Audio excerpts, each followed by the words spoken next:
What is your definition of home? A place to live with our families and pets and enjoy with friends. A place to build memories, as well as a way to build future wealth. A place where we can truly just be ourselves.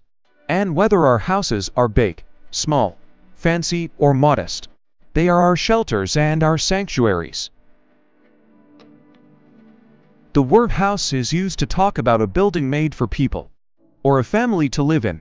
The word home is used to talk about the family living in a house, or the familiar space inside a person's house, or the place someone was born or lived as a child. It's the intangible feeling you get in a location, a sense of peace, joy from loved ones, or an environment where everyone knows they're welcome.